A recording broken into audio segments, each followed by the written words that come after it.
प्रिय विद्यार्थियों, आज हम आपको कविकुल गुरु कालिदास कृत रघुवंशम महाकाव्य के द्वितीय सर्ग के 55वें श्लोक की व्याख्या बताने जा रहे हैं। श्लोक इस प्रकार से है। सेयं स्वदेहार्पण निष्क्रयेण न्याय्या मया मोचयितुं भवतः न पारणा स्याद्विहता तवैवं भवेदलुप्तश्च मुनेः क्रियार्थः। इस श्लोक का प्रसंग यह है कि राजा दिलीप सिंह से गाय के बदले अपने शरीर के अर्पण को न्यायोचित बताता है। इस श्लोक का अन्वय देखेंगे। सा इयं मया स्वदेहार्पण निष्क्रयेण भवतः मोचयितुं न्याय्या एवं तव पारणा विहिता न स्यात् मुनेः क्रियार्थः च अलुप्तः भवेत्। इस श्लोक का हिंदी में सामान्य अर्थ देखेंगे।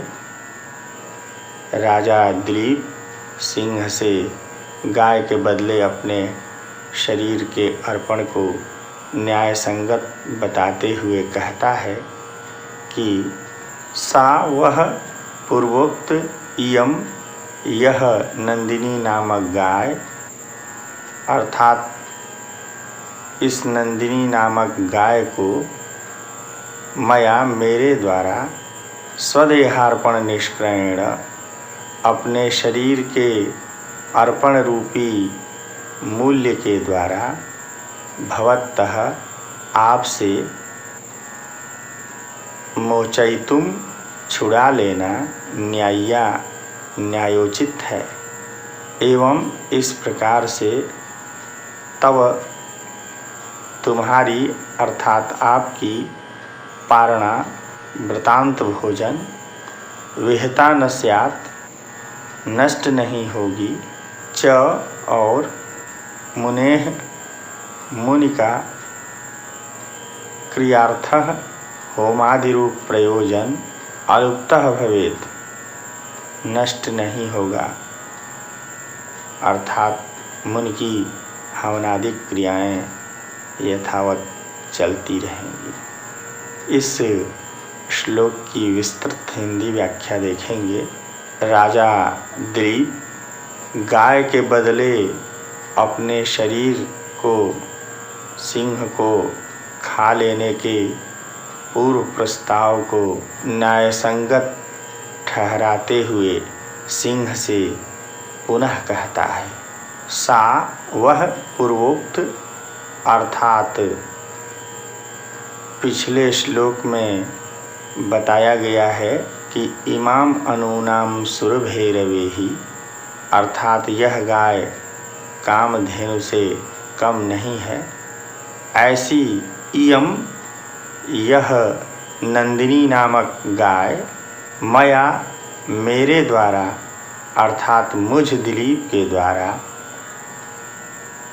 स्वदेहार्पण निष्क्रयेण स्वस्य देहः आत्मनः शरीरं तस्य अर्पणं दानम् एव निष्क्रयः मूल्यं तेन स्वदेहार्पण निष्क्रयेण स्वशरीरार्पणेन इत्यर्थः।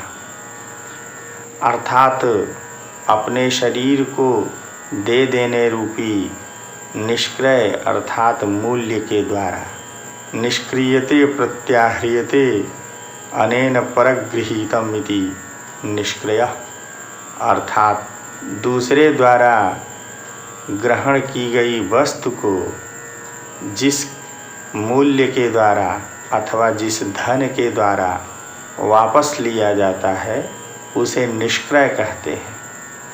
यहाँ सिंह ने गाय को अपने अधीन कर लिया है और उसके बदले राजा दिलीप अपने शरीर को दे करके उस गाय को छुड़ाना चाहता है। इसलिए यह राजा दिलीप का शरीर उस गाय के बदले में चुकाया जाने वाला मूल्य है, धन है, इसलिए यह निष्क्रय है।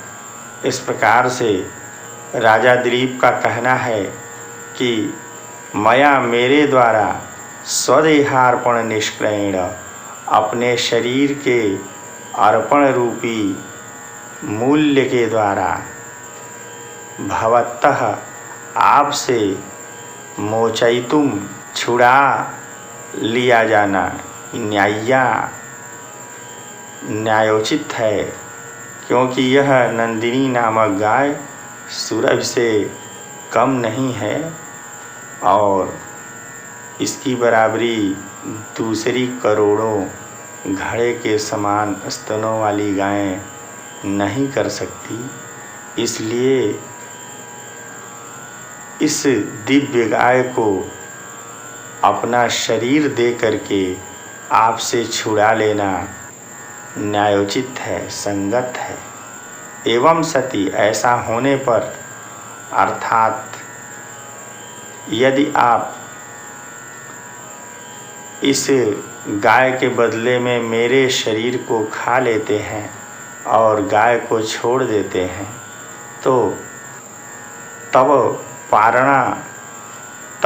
आपकी पारणा व्रतांत भोजन, व्रत के अंत में किया जाने वाला भोजन विहता न स्यात्, नष्ट नहीं होगा।